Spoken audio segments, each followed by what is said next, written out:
Do you guys have any plans to allow options for off-chain assets? For off-chain assets, like do you mean like synthetic? I So, would say like a S&P 500 or something like so that. let's say if we kind of just took like a TradFi options contract and put it on chain.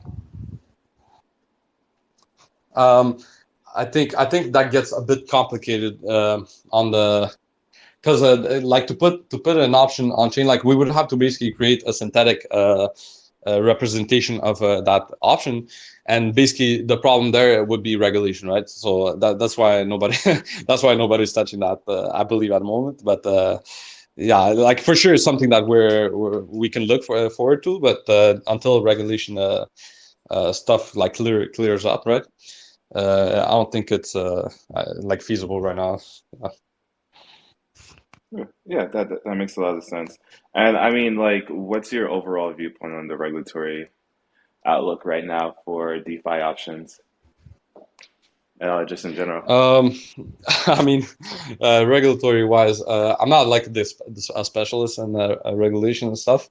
But I mean, we're pretty like we're not on the team, right? And we're pretty much like all admins, but we're still like very vigilant. Like we don't want like to go against the rules or anything, right? We want to comply if possible.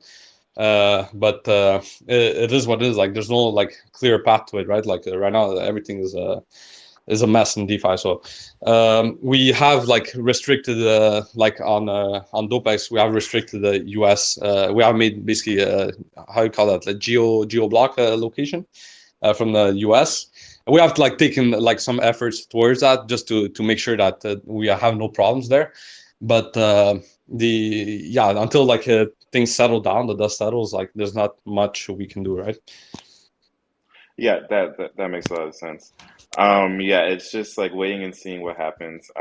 I feel like it is, it's going to be especially dependent on a few things. Like, I think one, it's going to be dependent on the underlying asset that you're deriving value from. So, is that considered a security or not? And which we're kind of like seeing mixed reviews as of lately, post FTX. And then after that is like the process of deriving value from that asset. Is that a security in itself too? So like, yeah, I feel like there's going to be some loopholes to go around, but hopefully the regulators are not too tough. Yeah, hopefully. I mean, like from what I've seen, it doesn't look like they even know what they're talking about. But it is what it is, man. We're trying at DeFi. Like I believe, like there is the guys, some of the guys at the like the larger players, right, that are doing what they can. But yeah, let's see what happens. Definitely. So yeah, definitely.